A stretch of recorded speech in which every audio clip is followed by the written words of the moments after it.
वरिहन्ताणं नमो सिद्धाणं नमो आयैराणं नमो वज्रायाणं नमो लोहे सवसाहुणं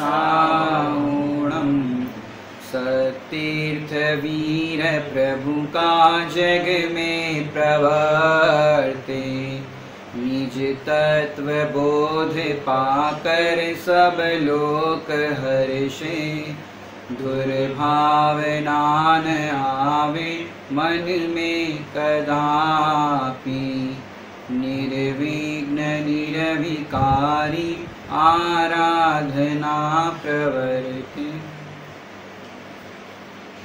आप दुकान में से एक छोटी सी पेन ड्राइव भी खरीद करके लेके आते हैं तो उस पेन ड्राइव के अंदर भी एक छोटा सा कागज़ होता है और उस कागज़ के अंदर लिखा होता है इसको कैसे यूज़ किया जाता है।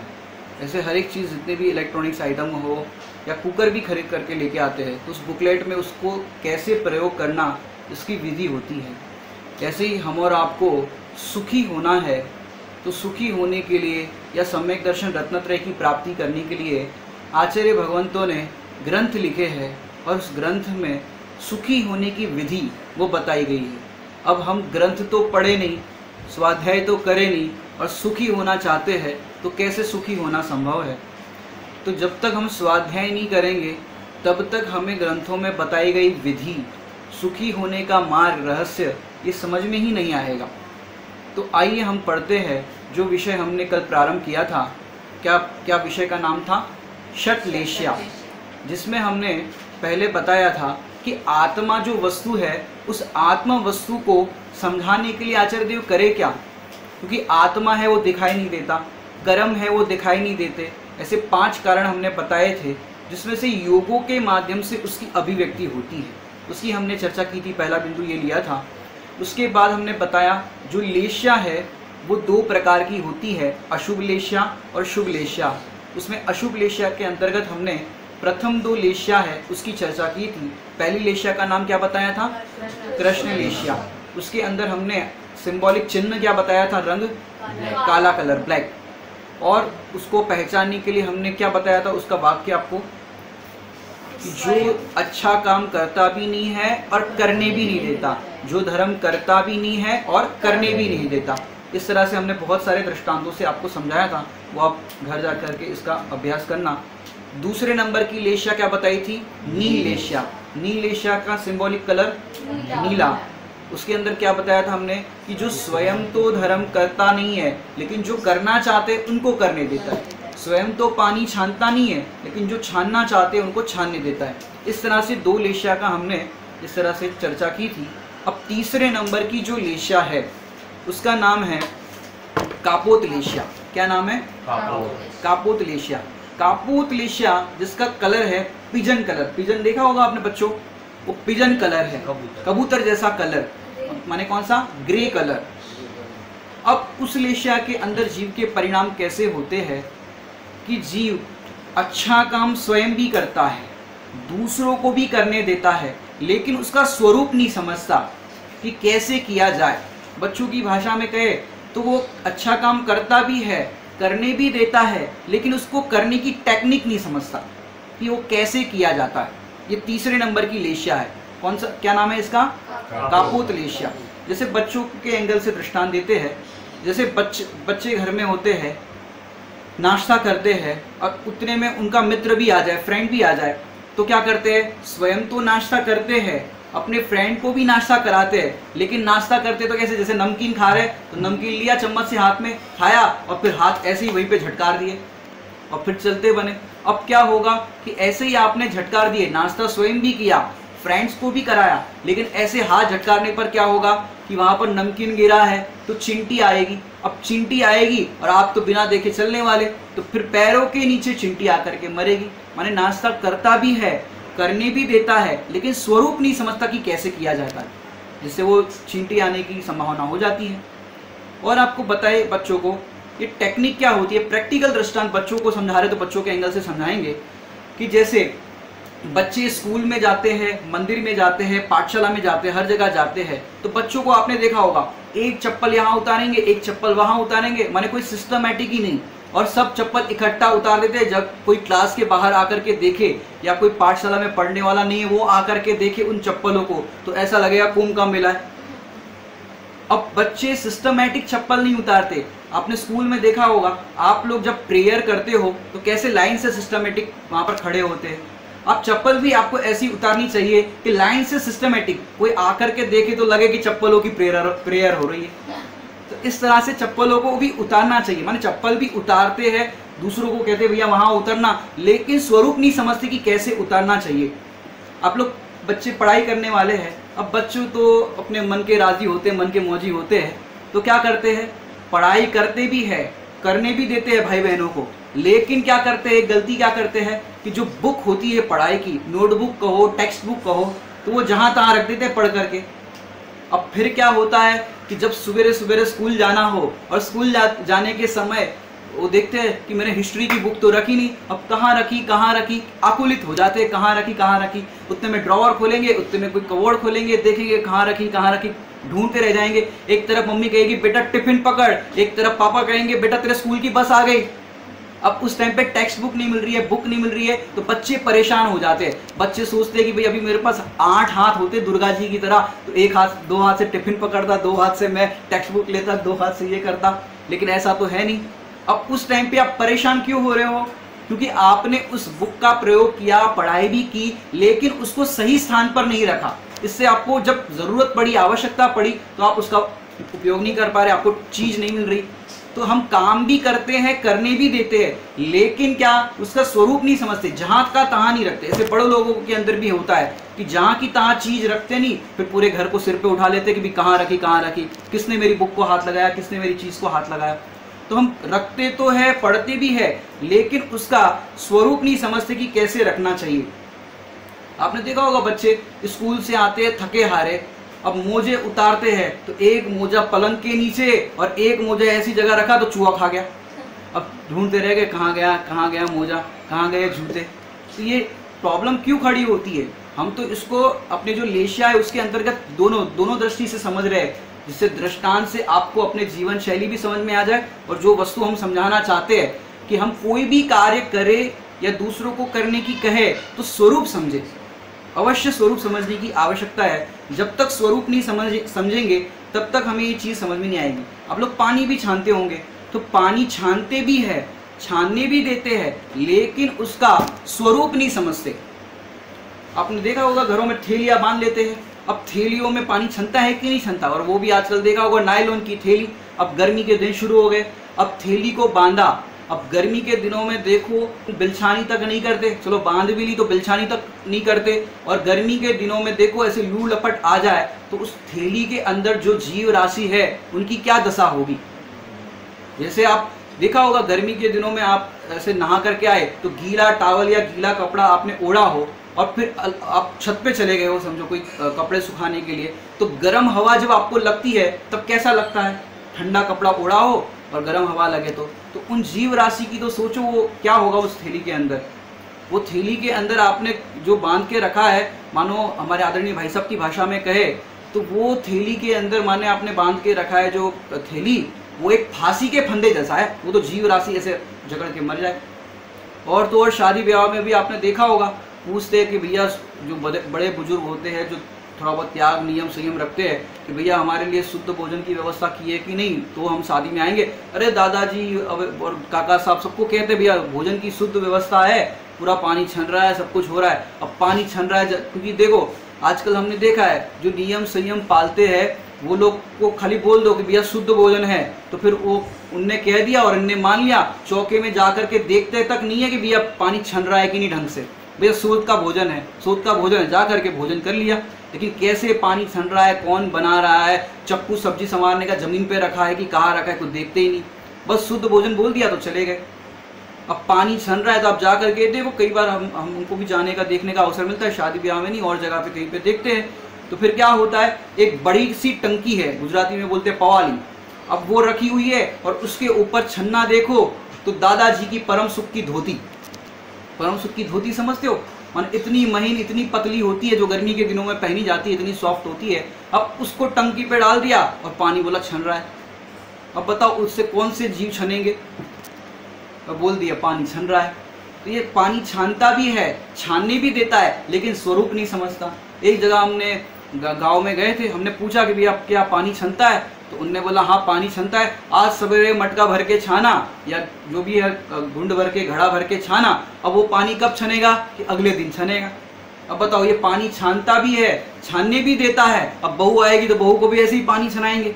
अब वो जानकार नहीं हो, स्वाध्यायी नहीं हो, तो कैसे छानेगी? तो पानी छानता भी है, छानने भी देता है, लेकिन स्वरूप नहीं समझता कि कैसे पानी छानना, पानी की क्या मर्यादा है, कैसे पानी छाना जाता है, विधि नहीं समझता। हमने बताया था कि एक मोटा दोहरा छन्ना होना चाहिए जिसमें से सूर्य की किरणें पास ना हो, और साथ ही उसको छानने के बाद उसकी प्रॉपर बिलछानी, डबल छन्ना हो तो उसको बीच में से भी, वहाँ से भी उसकी बिलछानी की जाए। जहाँ से छना है वहाँ से तो की जाए, लेकिन बीच में से भी, दो लेयर है तो वहाँ से भी उसकी प्रॉपर बिलछानी की जाए। बिलछानी करने के कुएं की विधि हमने दूसरे अन्य प्रवचन में, सदाचार के प्रवचन में बताया है। लेकिन घरों में भी अगर बिलछानी करो तो पहले छना हुआ पानी डालो जहाँ पर आप बिलछानी करते हो, फिर बिलछानी करो अंदर बाहर से, और फिर से छना हुआ पानी डालो, तब जाके प्रॉपर बिलछानी होगी, जीवों की रक्षा का भाव होगा। तो पानी छानता भी है, छानने भी देता है, लेकिन स्वरूप नहीं समझता। क्योंकि बच्चों को तो देखो, बच्चे वहाँ पर पानी छन रहा हो समझो थैली में, वो थैली को ही ऐसे पकड़ के दबा देंगे। तो ये बच्चों को भी सिखाना चाहिए भाई इसमें जीव होते हैं। अब हम ही स्वयं उसको जीव नहीं मानेंगे तो बच्चों की तो बात ही क्या है।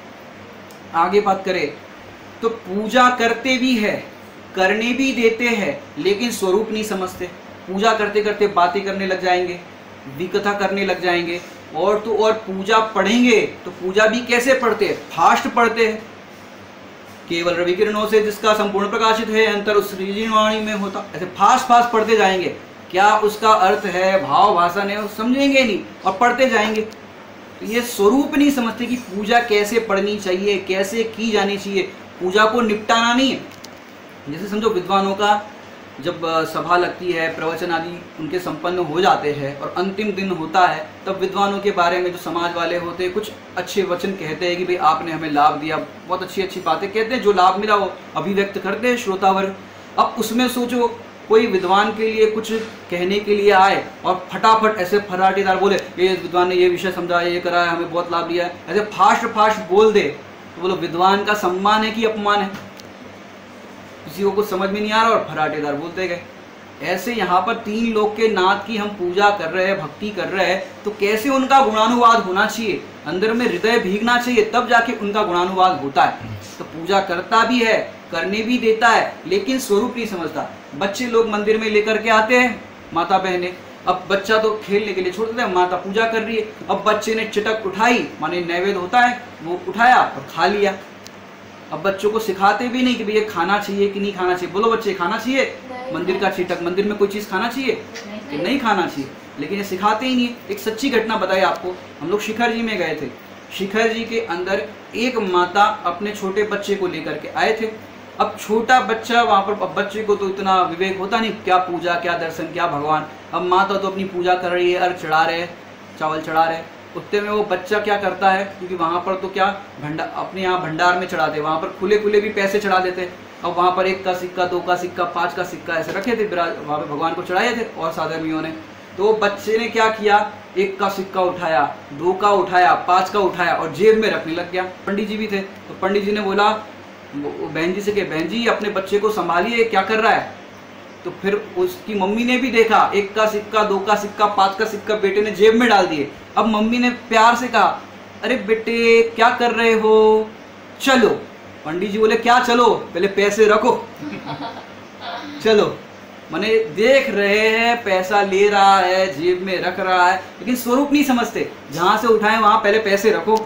मंदिर की चीज़ उठाना चाहिए, पैसे उठाना चाहिए, कि कहीं की नहीं उठानी चाहिए। मंदिर की तो बात ठीक है। तो ऐसे स्वरूप नहीं समझते कि किस लिए क्या किया जाता है। और तो और आपको बताए, छोटे बच्चे को विवेक नहीं होता, अपनी भाषा में कहे, इंग्लिश में बोले तो अवेयरनेस नहीं होता। वो बच्चे को अपन पूजा कर रहे हैं या कुछ स्वाध्याय कर रहे हैं, तो बच्चे को बाल पोथी पकड़ा देते हैं या कोई जिनवाणी की छोटी सी किताब पकड़ा देते कि तू भी पढ़। अब वो पढ़ना बढ़ना कुछ नहीं जानता, और अपन बिठा दिया उसको। अब वो जिनवाणी जो भी बाल पोती ही क्यों ना हो, वो भी जिनवाणी है, उसको मुंह में दे देगा, पैरों पे लगा देगा, पैरों पे रख लेगा, फाड़ने लग जाएगा। अब बताओ, ये अविवेक के काम होते हैं। बच्चों के हाथ में हम जिनवाणी इस तरह से, चाहे छोटी भी हो, ग्रंथ छोटे या बड़े नहीं होते, निर्ग्रंथों के ग्रंथ निर्ग्रंथ होने के लिए होते हैं। और हम क्या करते हैं, छोटी सी पाल पोथी पकड़ा दी, अब बच्चा फाड़ रहा है, मुंह में लगा रहा है, पैरों पे रख रहा है। अब इसका दोष किसको आएगा? माता पिता को आएगा, क्योंकि उनने ध्यान नहीं रखा। वो बच्चा तो विवेक ही नहीं है इतना। जब तक 8 साल का बच्चा नहीं हो जाता या विवेक ही नहीं हो जाता, खुद उसके अंदर विवेक प्रकट नहीं हो जाता, तब तक माता पिता की जिम्मेदारी है कि बच्चों को किस तरह से ट्रीट करना, क्या सिखाना, कब सिखाना, उसकी बात अपन अगली बार कभी करेंगे। तो बच्चे इस तरह से जिनवाणी पैरों में रखते, तो ये हमें ध्यान रखना चाहिए। साथ साथ बड़ों को भी हम कहना चाहते हैं, बड़े लोग भी स्वाध्याय सभा हो या पूजन कर रहे हो, कोई भी बात हो, तो पैरों पे जिनवाणी को रख लेते हैं। अब पैरों पे रख लेते हैं, तो ये पैरों पे रखना उचित है क्या अनुचित? अनुचित है। पैरों पे नहीं रखना चाहिए जिनवाणी, उसको योग्य चौकी पे विराजमान करो, उच्च स्थान पर विराजमान करो। इस तरह से हमारा होना चाहिए व्यवहार जिनवाणी के प्रति। और तो और आपको क्या बताए, आजकल कुर्सियों की परंपरा आ गई है, कुर्सियों के अंदर ऐसे जिनवाणी लेकर के बैठते हैं। अब थमनी भी नहीं ली और पैरों पे रख के और पैर पे पैर चढ़ा करके ऐसे जिनवाणी का स्वाध्याय करते हैं। कम से कम जिनवाणी का स्वाध्याय कैसे करना, ये विवेक तो लाओ, उसकी पात्रता तो प्रकट करो, तब सम्यक तो होगा। हमको जिनवाणी के प्रति बहुमान नहीं, और चाहे जैसे रख देते, चाहे जैसे पढ़ने लग जाते हैं, पैरों पे पैरों रख देते हैं और टिक करके बैठ जाते हैं कुर्सी में। अब प्रवचन सुनते सुनते झोंका भी आ जाए तो जिनवाणी कई बार देखा है नीचे गिर जाती है, नींद आ जाती है। तो ये हमें ध्यान रखना चाहिए। और तो और साथ साथ आपको बताए कि ये जिनवाणी को लोग घरों में भी स्वाध्याय करते हैं, तो बिस्तरों पर बैठ करके ग्रंथ पढ़ेंगे समय सार जी। अब बिस्तर कैसे अशुद्ध होते हैं, आप जिसको सोफा सेट कहते हो, पलंग कहते हो, बाजार से कोई भी मेहमान आ जाए, रेल से कोई भी आ जाए, सीधे वही कपड़ों से वो उस बिस्तर पर बैठ जाता है। और आप लोग भी वॉशरूम जाते हो, अब कपड़े बदलते हो कि नहीं बदलते, ये तो आप ही जानो। अब वो वॉशरूम वाले कपड़ों से, माने यूरिन करने जाते हो तो भी वॉशरूम में जाते हो, अब वो कपड़े आपके अशुद्धि हो गए।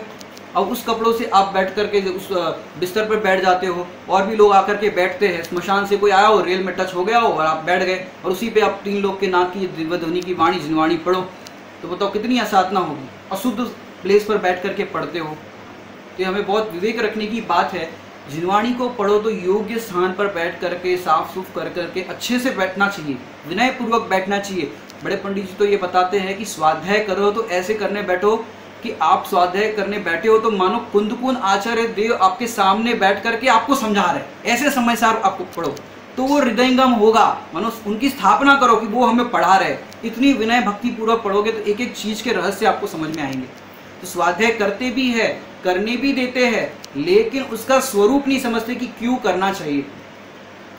और तो आपको बताए कि दर्शन करते हैं, पूजन करते हैं, स्वाध्याय करते हैं, तो क्या करते हैं, अष्ट द्रव्यों से पूजा करते हैं। अब अष्ट द्रव्य भी कैसे चढ़ाते हैं, ऐसे चढ़ाना चाहिए, ऐसे 3 ये उंगलियां ना, ऐसे चढ़ाना चाहिए। अब कोई ऐसे चढ़ा देता है, कोई कुछ भी, मतलब सबकी क्रियाएं आपने देखी होगी, अलग अलग तरीके से होता है। एकदम विनय पूर्वक ऐसे ऐसे चढ़ाना चाहिए अष्ट द्रव्यों को। बच्चों को दे दिया, बच्चों ने ऐसे डाल दिया, कुछ चावल जमीन पर गिर गए, नैवेद्य नीचे गिर गया, अब वो चींटी आएगी और फिर पैरों में आएगी। जिनवाणी हाथ में रखी है पूजन की, अब चावल इत्यादि है वो आपके इसमें जिनवाणी में गिर जाते हैं। अब जिनवाणी में गिरने पर वहाँ पर जीव पड़ जाते हैं। अगर आप अंत समय में जब पूजन संपन्न हो जाए आप उसको झटकार करके देखते नहीं हो तो उसमें जीव पड़ जाएंगे। तो ये हमें देखना बहुत ज़रूरी है। कोई भी चीज़ करे तो स्वरूप समझे कि ये हमसे कोई गलती ना हो जाए, इस तरह से स्वरूप समझ के करना चाहिए। आपने देखा होगा मंदिरों के अंदर माला भी फेरते, आजकल के बच्चे फेरते हैं कि नहीं पता नहीं, लेकिन बड़े बुजुर्गों को भी देखा होगा आपने, वो लोग माला फेरते हैं। तो माला फेरते भी है, बच्चों से कहेंगे बेटा माला फेरो, हमारी तरह माला फेरो, फेरते भी है, फेरने भी देते हैं, लेकिन स्वरूप नहीं समझते। माला हाथ में है और यहाँ वहाँ देख रहे हैं। जैसे भजन में भी सुना होगा, माला कर में मन रखो घर में, करे 3 के तेरा, फिर कैसे मिटे भव तेरा। माला हाथ में है और यहाँ वहाँ लक्ष्य है, और फिर बहू दिख जाए तो बहू अभी मंदिर आ गई, सब्जी छोकी नहीं होगी, दाल का कुकर चढ़ाया नहीं होगा, अब माला यहाँ हाथ में फिर रहे और वहाँ ध्यान उसका घर की ओर जा रहा है, कितनी जल्दी बहू आ गई, काम बताया दे करे ही नहीं। अब आप माला फेर रहे हो कि बहू का ध्यान लगा रहे हो, तो कोई भी आप क्रिया करो, माला फेरते भी है, फेरने भी देते हैं, लेकिन स्वरूप नहीं समझते। और आपको तीर्थ यात्रा की बात करें, हर प्रसंग के अंदर इस तरह से लगाना। तीर्थ यात्रा करने जाते हैं, सम्यक शिखर जी जाते हैं, तो सम्यक शिखर जी भैया क्यों जाते हो? अपन देखो लोगों को क्या लगता है कि भाई तीर्थों में जाना तो क्यों जाना, 3 in 1 काम करते हैं। वहाँ पर सम्यक शिखर जी की यात्रा भी हो जाएगी, साथ में रास्ते में बनारस जाएंगे तो बनारस की साड़ी और शॉपिंग भी हो जाएगी, और फिर वो क्या बोलते हैं चंपापुर की, भागलपुर की शॉल वगैरह ले आएंगे गरम, और फिर खान पान भी हो जाएगा, रास्ते में पिकनिक भी हो जाएगी, तो 3 in 1 काम हो जाएगा। तो भैया ये प्रयोजन लेकिन बोलते हैं, 2 काम ना होए सयाने, विषय भोग और मोक्ष को जाने। ऐसे ऐसे काम नहीं होता। अब जिस प्रयोजन से जाते हो वो प्रयोजन पूरा होता है। अगर पहले के ज़माने में देखो, जब तीर्थों पे वंदना करने जाते थे साधर्मी, तो कैसे करते थे तीर्थों की वंदना, कि उस समय तीर्थों की वंदना ऐसे करते थे, माने 3-3 महीने 6-6 महीने लग जाते थे यात्रा करने के अंदर। घर से निकलते थे तो ऐसा लगता था कि भाई हम तीर्थ यात्रा करने जा रहे, तो घर पे बोलते थे हमारी, और हम और आपकी तरह रिटर्न टिकट लेकर के नहीं जाते थे। वो जाते थे तो तीर्थों में वन खंडादि में मुनि भगवंतों को खोजते थे कि हमको ऐसा कोई उपदेश मिल जाए जिससे हम भी इस घर गृहस्थी से विरक्त हो जाए और हम भी दीक्षा धारण करें। माने तीर्थों में जाते थे और तीर्थ स्वरूप होकर के वापस आते थे, मतलब वहीं पे विराजित हो जाते थे। ऐसे तो उनके भाव होते थे। और हम तीर्थों में जाते तो भैया रिटर्न टिकट साथ में लेके जाते, और भगवान के चरणों में वहाँ पर पारसनाथ जी की टोक पर क्या बोलते हैं, रहू आपके चरणों में ही काम काज तज कर घर के। भगवान से झूठ बोलते हो, रिटर्न टिकट तो लाया है, और तो और कोई नीचे सेव बूंदी मिलता है भाता घर में, और कोई खाते हो इस तरह का, तो भाई सोचेंगे जल्दी करो नहीं तो वहाँ खत्म हो जाएगा। मैंने वहाँ वंदना करने आए तो पहले ये विकल्प होता है, पेट की चिंता होती है। तो भैया तीर्थ यात्रा करने आओ तो पहले तीर्थ वंदना का स्वरूप समझ करके जाओ। उसका हमारे पास लेख है, वो आप लेख भी ले लेना, एक प्रवचन भी आदरणीय भाई साहब को वो भी ले लेना हमसे, कि कैसे तीर्थ यात्रा की जाती है, पूरा उसका वर्णन उस प्रवचन के अंदर है। और आपको बताए कि तीर्थ यात्रा जब करने जाते हैं तब परिणाम, जब चढ़ते हैं वंदना करने तब तो परिणाम अच्छे होते हैं। भैया तीर्थ वंदना करने जा रहे, सम्यक शिखर जी की वंदना करने जा रहे, परिणाम अच्छे होते हैं। और फिर जैसे 2-3 घंटे होते हैं और जब थकान होती है, पसीना आता है, पेट में चूहे दौड़ने लगते हैं, सुबह से सबको चाय की आदत होती है। अब चाय वहाँ पर समझो किसी ने नियम लिया कि चाय नहीं पियेंगे, लेकिन शिकंजी वहाँ पर मिलती है, नींबू पानी, तो चलो नींबू पानी तो पी लो, उसमें क्या है, पानी है, शक्कर है, नींबू है, शक्कर तो अपन बाजार की खाते ही है, खाना नहीं चाहिए हालांकि। अब फिर वो नमक है, वैसी वो चीज़ है। अब फिर तो और देखो, शिखर जी में एक अम्मा जी हमने देखे, शिखर जी में तीर्थ वंदना करने गए थे और रास्ते में प्यास लग गई, तो फिर उन्होंने शिकंजी बनाने वाले, माने नींबू पानी बनाने वाले से कहा कि भैया हमको शिकंजी देना। और तो और अम्मा जी तारीफ करने लगे उनकी, उनने बढ़िया छान के दी छन्नी से, मैंने वो पानी जो था वो छान के दिया। अब कौन से छान के दिया, अब उसका जो पानी भरने का जो मग्गा है, अब कभी वही मग्गे से आप देखो तो वही मग्गा लेकर के वो लेटरिन चला जाता है जंगल में, और वही मग्गे से उसने 3 बार तो हाथ धोते नहीं, उनको विवेक होता नहीं। अब वही मग्गे से आपको शिकंजी बना करके दे दी, और अम्मा जी प्रसन्न, नियम संयम वाली, हमको बढ़िया छान के दिया पानी, शिकंजी छान के दी, हमको बहुत तृप्ति हो गई। अब देखते नहीं अम्मा जी भाई कैसे क्या मग्गा होता है, क्या होता है, तो विवेक नहीं रखते। और तो और वहाँ पर पारसनाथ की टोक से नीचे उतरते हैं तो पकोड़े वाले होते हैं, मंगोड़े वाले होते हैं, और चीज़ें भुट्टा वगैरह होती है, उनसे चलो अब तो अपनी वंदना हो गई, हमने नियम करा वंदना के बाद कुछ पानी ले लेंगे, कुछ ये ले लेंगे। अब नीचे उतरे तो मंगोड़ा बन रहे हैं, भजिया बन रहे हैं, और भी चीज़ें तमाम बन रही है, अब वो ही खाने लग गए। अब वो बनाने वाले कौन जात के हैं, भील है, किस आदिवासी है, कैसे तरह के लोग हैं, लेटरिन जाने के बाद 3 बार हाथ भी नहीं धोते, कपड़े भी उनके कैसे अशुद्ध होते हैं, मांस इत्यादि नॉनवेज खाने वाले होते हैं। अब उन्हीं के हाथों से आपने खा लिए और तीर्थ वंदना करी। हमारे पूछे कोई भैया कैसा रहा तीर्थ वंदना का आपका कार्यक्रम? बहुत बढ़िया, शांति से हो गई, बहुत मस्त हो गया, बहुत अच्छा हो गया। क्या मस्त हो गया तुम्हारा, क्या बढ़िया हो गया? अब तीर्थों पे जाते हो और ऐसे करते हो, अब फिर बोलते हैं कि भाई तीर्थों पे इस तरह से वो अंडे खा रहे हैं, मछली खा रहे हैं, कोई भी चीज़ ऐसे अभक्ष्य चीज़ें खा रहे हैं जो खाने योग्य नहीं है। अब आप ही लोग वहाँ से चीज़ें खरीदोगे और उनका धंधा बिजनेस चलाओगे तो फिर क्या होगा? वो तो वही रहेंगे और वैसे ही खाएंगे, उनका खान पान है। अब हम ही उनके बिजनेस को बढ़ावा दे रहे हैं, ऐसे खान पान करने के लिए मोटिवेट कर रहे हैं, तो फिर ऐसा ही होगा। तो ये हमें ध्यान रखना चाहिए। तीर्थों पे जाओ, आप घर से ही निकलो तब से संकल्प कर लो कि बाजार की कोई चीज़ नहीं खाएंगे। कम से कम इन तीर्थ वंदना के कार्यक्रम के अंदर तो कम से कम इतना परिणाम बनाओ। शॉपिंग नहीं करेंगे, नगरों में शहरों में सब जगह चीज़ मिलती है। आप लोग को लगता है कि भाई वहाँ से कुछ तो लेकर के आए। घरों में बोलते भी है कि भाई और तो और जो नहीं जा रहे बोलते हैं, गुजराती में बोले तो हमारी ओर से यात्रा करना, वंदना करना। पहले भैया उनको तो उनकी ओर से करने दो, और जो नहीं जा रहे वो तो बोलते भैया हमारी ओर से करना। पहले उनको उनकी ओर से करने दो, फिर तुम्हारी ओर से करेंगे। पहले वो खुद तो यात्रा करना सीख जाए कैसे कैसे की जाती है। और तो और क्या कहे, वो वंदना करने जाते हैं तो बोलते हैं कि भाई अब जा कर के आए, कुछ लाए कि नहीं लाए। पड़ोसी पूछते हैं, साधक भी पूछते हैं कि लाए कि नहीं लाए। बोले ये भागलपुर की चादर लाए, ये भागलपुर से शॉल लाए, शिखर जी से बेलन लाए, और तो और क्या क्या चीज़ें लाते होंगे।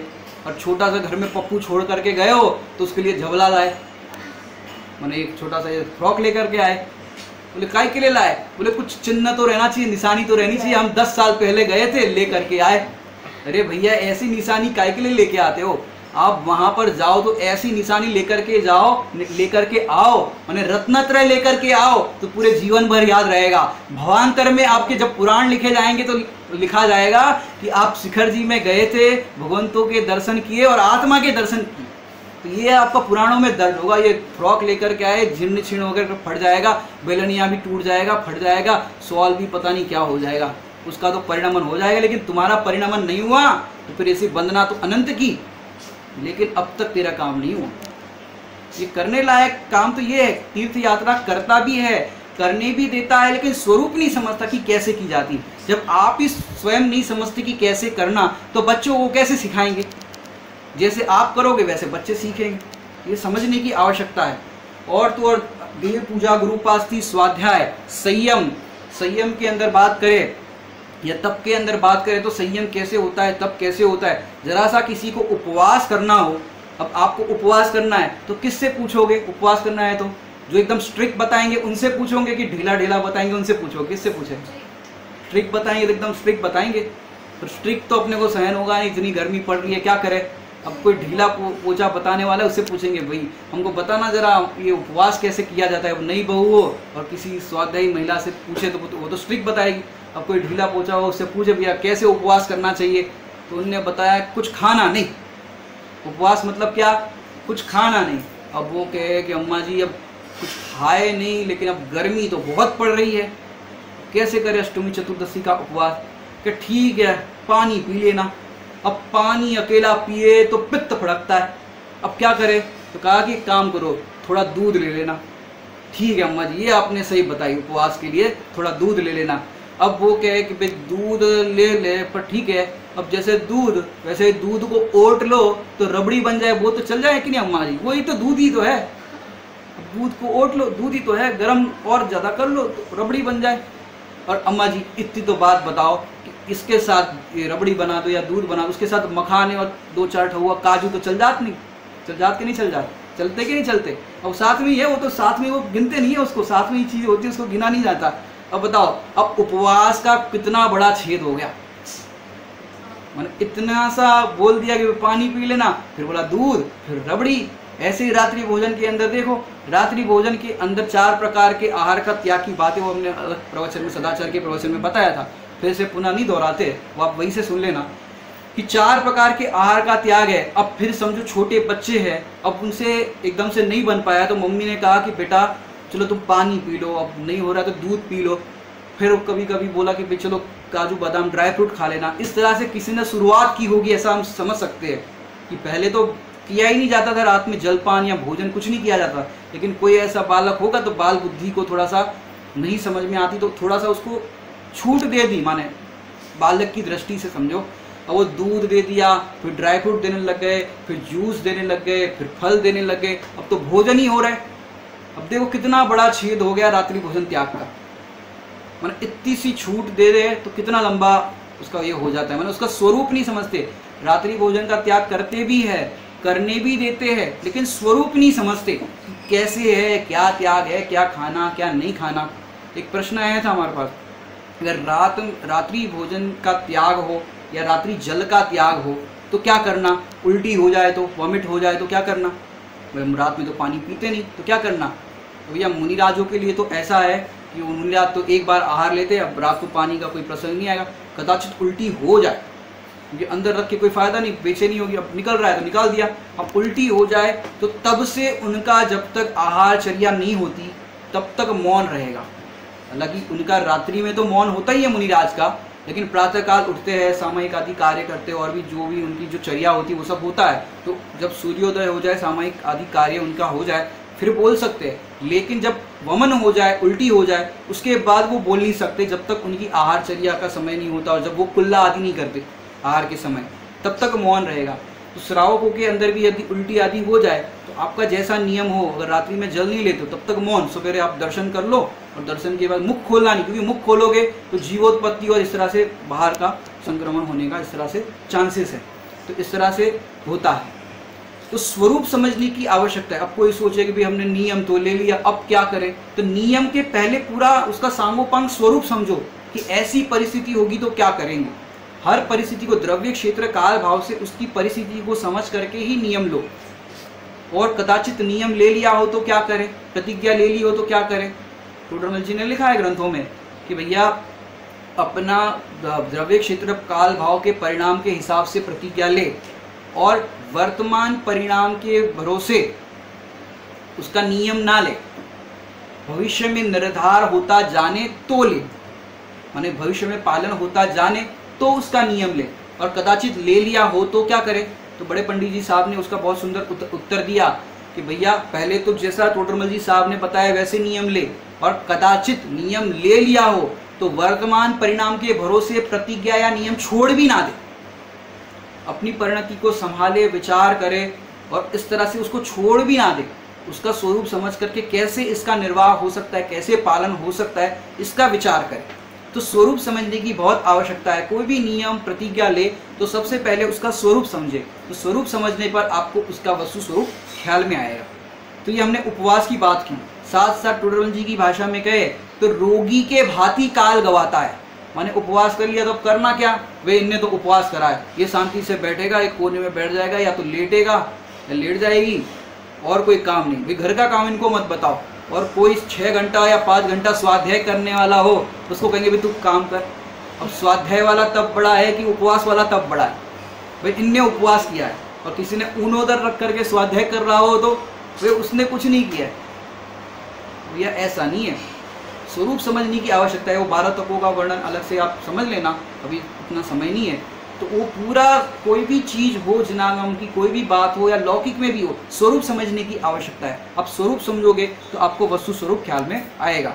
आगे बात करें, स्वाध्याय, संयम, तप, दान। दान देते हैं लेकिन किस लिए दान दे रहे हैं, किसको दान दे रहे हैं? दान मान के लिए तो नहीं। इसका भी स्वरूप विचार करने लायक है। हम दान क्यों दे रहे हैं, कौन सा दान दिया जाता है, किसको दिया जाता है? रुपये पैसे का दान ये जिनागम के अंदर दान नहीं कहा गया।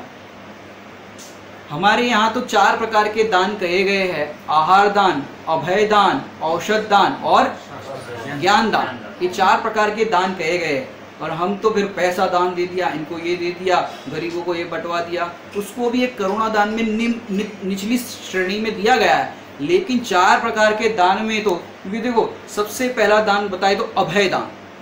अभय दान का क्या है स्वरूप कि जैसे एक दृष्टांत से समझते, कोई भी दुखी व्यक्ति आया, भयभीत व्यक्ति आया, तो पहले उसको शांति से बिठाओ, उसको जो भी प्रॉब्लम है पहले उसको सॉल्व करो, उसको एक आश्वासन दो कि घबराने की कोई बात नहीं, हम हैं, हम तुम्हारे साधर्मी है ना। तो ये अभय दान माने उसको भय है वो प्रॉब्लम सॉल्व करना। और फिर क्या कहोगे, तुम तो भगवान आत्मा हो। अब वो भूखा है और उसको भगवान आत्मा सुनाने लग जाए, उसको तो पहले भैया तुमने भोजन किया कि नहीं किया, आओ भोजन करो, भोजन कराओ। और कदाचित कोई बीमारी हो तो उसको औषध आदि, तो दृष्टांत समझा रहे, औषध आदि देते हैं और उसकी बीमारी का निर्वाह करते हैं। फिर जाके उसको परिस्थिति बताओ कि भैया देखो ये सब पुण्य पाप के खेल है, इसमें किसी का दोष नहीं है। अगर उसको आहार नहीं कराओ, भोजन नहीं कराओ, औषध बीमारी का इलाज नहीं करो, सीधा ज्ञान दान करने लग जाओ तो तुम तो भगवान आत्मा हो, इस ये परिस्थितियाँ पुण्य पाप के उदय तुम्हारे में नहीं, वो समझ में ही नहीं आएगा। तो ये पूरी क्रम है, अभय दान, आहार दान, औषध दान और फिर बताया ज्ञान दान। क्योंकि वो पात्रता तो खड़ी होनी चाहिए। अब भूखे व्यक्ति को और ऐसे बीमार व्यक्ति को सुनाने लग जाओ, ऐसे नहीं होगा। ऐसे किसी को समाधि मरण के प्रसंग में भी सुनाने जाओ और उसकी बहुत बेचैनी हो गई हो, उसको बहुत आकुलता हो रही हो, तो सीधा मत सुनाओ, तुम तो परमात्मा हो। उसको कम से कम घर वाले क्या करें, गोदी में सिर रख ले, उसके सिर पे हाथ फेरे और उसको समझाए, पिताजी हम है ना, आपने हमको इतना पढ़ाया लिखाया योग्य बनाया। उनको कम से कम अपनापन लगना चाहिए उस समय, और अपनापन लगेगा फिर नमोकार मंत्र सुनाओ, फिर उनको भगवान आत्मा की बात सुनाओ, फिर भेद विज्ञान कराओ। क्योंकि उनको उस समय पे जो संक्लेश परिणाम हो रहे हैं, आकुलता हो रही है, उस आकुलता को शमन करने के लिए प्रीति चाहिए, वात्सल्य चाहिए, तब जाके उनको वो चीज़ समझ में आएगी। और सीधा ही सुनाने लग जाओ तो उनको वो चीज़ भी समझ में नहीं आएगी। तो इस तरह से कोई भी चीज़ हो, स्वाध्याय, संयम, तप, दान, तो उसका वास्तविक कैसा स्वरूप है वो आपको स्वरूप समझना चाहिए।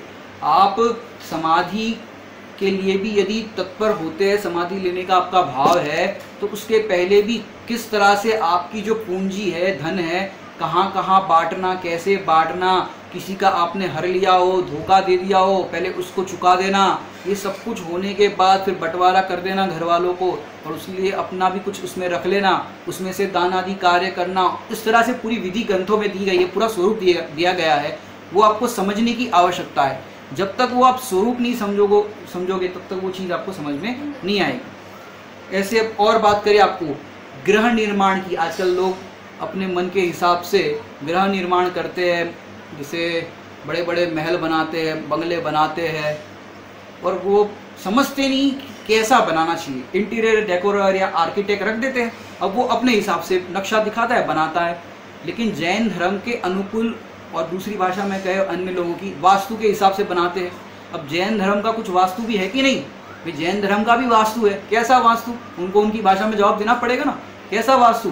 कि भाई हमारा जो चौका होता है वो चौका कैसा होना चाहिए कि उस चौका उस दिशा में होना चाहिए जहाँ पर प्रॉपर सूर्य प्रकाश की रोशनी आए। इस तरह से उसकी खिड़की वगैरह होनी चाहिए, जिससे हम जब भी भोजन बनाने के लिए चौके में, किचन में जाए तो प्रॉपर उसका प्रकाश, सूर्य का प्रकाश वहाँ पर आए। अंधेरा हो वहाँ पर भोजन नहीं बनता जैनियों का, तो सूर्य प्रकाश की रोशनी प्रॉपर हो, ऐसी जगह पे चौका होना चाहिए। और तो और घर के अंदर जो फ्लोरिंग बनाते हैं, वो जो फ्लोरिंग होता है वो फ्लोरिंग लोग काला बनाते हैं या लाल बनाते हैं, ऐसे डार्क कलर वाला बनाते हैं। अब उससे क्या होगा कि आपके घर में कभी भी मुनिराज त्यागी व्रती नहीं पधार पाएंगे। क्यों? ये काले पत्थर के अंदर काली चींटियाँ नहीं दिखती और लाल पत्थर के अंदर लाल चींटियाँ नहीं दिखती। अब जीने देखे होंगे आपने, माने ये अपने सीढ़ियाँ देखी होगी, सीढ़ियों पे जहाँ पैर रखना है वहाँ तो काला और लाल पत्थर, और सामने जो सीढ़ी के नीचे ऐसे होता है ना वो फ्लोरिंग के, वहाँ पर सफ़ेद लगाएंगे। जहाँ पैर रखना है वहाँ काला और लाल, और जहाँ पैर रखना नहीं है वहाँ सफ़ेद लगाएंगे। अरे जहाँ पैर रखना है वहाँ सफ़ेद और लाल, ये सफ़ेद लगाओ ना, क्योंकि उसमें चींटियाँ ही नहीं दिखेगी तो पैर कहाँ रखेंगे, कैसे रखेंगे? तो घर निर्माण करते हैं तो स्वरूप नहीं समझते और ऐसे मार्बल लगा देते हैं। तो मार्बल लगाने पर क्या होता है कि ठंड के दिनों में वो मार्बल शीतल हो जाते हैं। अब शीतल हो जाते हैं तो क्या होता है कि आप लोग घर में जब भी पाँव रखते हो तो आपके पैर हो जाते हैं ठंडे। शीतल मार्बल पर पैर रखने पर, ठंडे मार्बल पर पैर रखने पर आपके पैर हो जाते हैं ठंडे और सिर हो जाता है गर्म। और आप कहते हो हमारे बाल झड़ रहे हैं, भर जवानी में बाल उड़ जा रहे हैं। ये कारण क्या है कि कारण ये है आपके पैर हो जाते हैं ठंडे, सिर हो जाता है गर्म। तो गर्म होने के कारण ही मस्तिष्क के ये जो बाल है हमारे वो ढीले पड़ने लग जाते हैं और बाल गिरने लग जाते हैं, झड़ने लग जाते हैं। ये प्राकृतिक इसका कारण है। तो हमको अगर बाल भी नहीं झड़ाने हो तो ऐसे मार्बल का प्रयोग ना करें। कदाचित घर में लग गए हो तो हम तुड़वाने की नहीं कर रहे, कम से कम नीचे चटाई बिछा दो। और जब भी अपना काम संपन्न हो जाए, घूमना फिरना बंद हो जाए घरों में, तो चटाई रोज़ उठा लो, क्योंकि चींटी आदि है वो चटाई के नीचे चली जाए तो क्या पता। इस तरह से हमें ध्यान रखना चाहिए, जिससे हमारे स्वास्थ्य की ओर से भी हमारी सुरक्षा हो सके और हमारी संस्कृति अहिंसा की ओर से भी इसकी सुरक्षा हो सके। तो हम घर निर्माण करते भी है, करने की भी कहते हैं, लेकिन स्वरूप नहीं समझते। और तो और किसी का मकान देख करके प्रशंसा करने लग जाएंगे, भैया कितना बढ़िया मकान है, कितना अच्छा मकान बनाए, हम भी ऐसा बनाएं। अब उनको मकान बनाने का विवेक नहीं है, तुम भी वैसा देख करके प्रसन्न हो रहे, तुम भी ऐसा बनाओगे। मैंने एक घड़ा उल्टा रखा तो बाकी सारे घड़े उल्टे, और दूसरों के मकान देख करके प्रसन्न हो गए। अरे वो मकान अच्छा कैसे हो सकता है जहाँ मुनि भगवान त्यागी व्रतियों का आहार ना हो? वो मकान कैसे अच्छा हो सकता है जहाँ पर इस तरह से अहिंसा का पालन ना हो? वो मकान कैसे अच्छा हो सकता है जहाँ शुद्ध भोजन ना बनता हो? तो ये हमें समझने लायक बात है कि हमारा चौका, हमारा घर कैसा होना चाहिए। बनाते तो है पर स्वरूप नहीं समझते कि कैसा होना चाहिए। तो ये स्वरूप समझने की आवश्यकता है। तो कापोतलेशिया के अंदर हमने देखा अच्छा काम स्वयं भी करता है, करने भी देता है, लेकिन उसका स्वरूप नहीं समझता कि किस लिए ये काम किया जाता है। धर्म करता भी है, करने भी देता है, लेकिन स्वरूप नहीं समझता किस लिए करना चाहिए। वो विवाह वाला दृष्टांत दिया था। अब विवाह के लिए हमने कल बताया था, पहले उसने आलू प्याज रात्रि भोजन का त्याग स्वयं तो नहीं करता और उसको भी ना करने के लिए कहा। फिर माता पिता ने समझाया तो फिर कहा कि चलो ठीक है, मैं तो खाऊंगा, तुम नहीं खाना। अब तीसरे में क्या होगा कि स्वयं तो नहीं खाता, मतलब स्वयं तो खाता है और धर्म पत्नी को कहता है कि तुम मत खाना, लेकिन फिर कहेगा अरे थोड़ा तो चख लो, चखने में क्या जा रहा है, थोड़ी कंपनी तो दे दो, इतने में क्या होता है, इतने से क्या होता है। अब वो स्वरूप नहीं समझता कि भाई इतने से क्या होता है, खाना का उसने मना ही किया था। अब वो स्वरूप नहीं समझता तो फिर उसी बात पे झगड़े खड़े हो गए। तो तुमने नहीं खाना तो चलो रोज मत खाना, एक दिन तो मेरी तरफ से खा लो, मेरा मन रखने के लिए खा लो। ये स्वरूप नहीं समझता कि क्यों नहीं खाना चाहिए, क्या नहीं खाना चाहिए, ये स्वरूप नहीं समझता।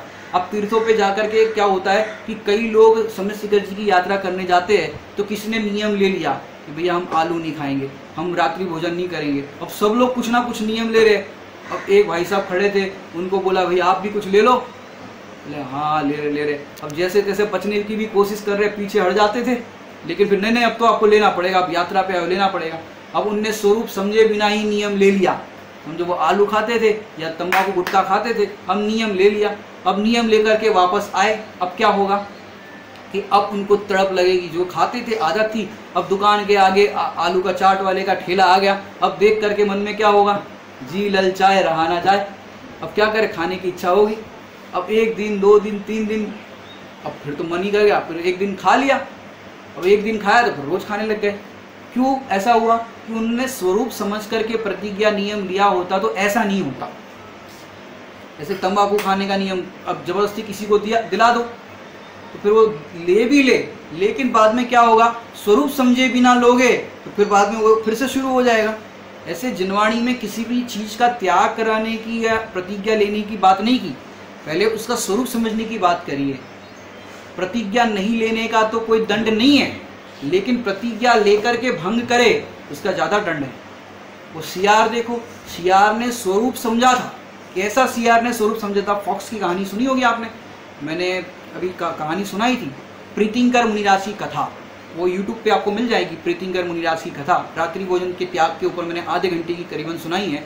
उसमें मैंने बताया था कि उस सियार ने मुनिराज से रात्रि भोजन का त्याग का नियम लिया तो फिर उसका स्वरूप, वो सियार तो सियार है, अब तिर्यंच गति का जीव, लेकिन कैसा स्वरूप समझा कि पुराण के अंदर उसका नाम दर्ज हो गया कि ऐसे उसने दृढ़ प्रतिज्ञा पाली। माने गुफा के अंदर जाए, बहुत दिनों का अकाल पड़ गया, भूखा प्यासा, गुफा के अंदर जाए तो झरना बहता हुआ दिखा लेकिन अंधेरा, तो पानी नहीं पिया। बाहर आया तो उजाला, अंदर बाहर करते करते उसके प्राण छूट गए, लेकिन पानी नहीं पिया रात को। और हम और आप, वो पूंछ वाला इतना काम कर गया और हम और आप से इतना संयम नहीं पलता, और हम चाहे कुछ भी खाते हैं, चाहे कभी भी पानी पीते खाते। पुरुषा स्थिति उपाय में तो ऐसा बताया कि रात को जल पीना ये खून पीने बराबर है। कम से कम स्वरूप तो समझो। और दूसरी एक कहानी हमने भी सुनाई थी धनकीर्ति मुनिराज की। उस धनकीर्ति मुनिराज की कथा में बताया कि वो घीवर, मछली पकड़ने वाला मछुआरा, वो मछुआरे को भी मुनिराज ने बताया कि भाई पहली मछली छोड़ देना। अब वो पहली मछली समझो जाल में आई और फिर छोड़ दी, फिर दूसरी पकड़ने लग गया और वो दूसरी होगी, ऐसा उसने नहीं सोचा, उसके अंदर धागा बांध लिया, विवेक लगाया, ये उसने स्वरूप समझा।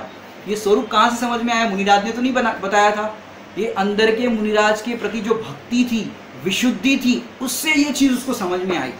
तो हमको भी यदि जिनेंद्र भगवान के प्रति, जिनवाणी के प्रति, गुरुजनों के प्रति यदि भक्ति हृदय में होगी, विशुद्धि हृदय में होगी, तो वो भक्ति ही मार्ग खोज लेती है, ऐसा कहा जाता है। तो कापोतलेशिया का आपको समझ में आ चुका होगा। उसका कलर कौन सा बताया? Grey colour. और क्या समझाया?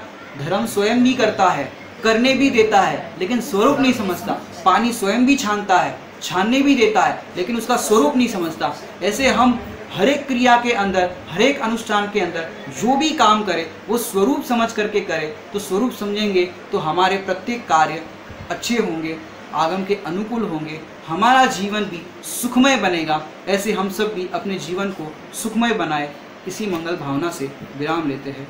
ओम नमः सिद्धेश्वराय।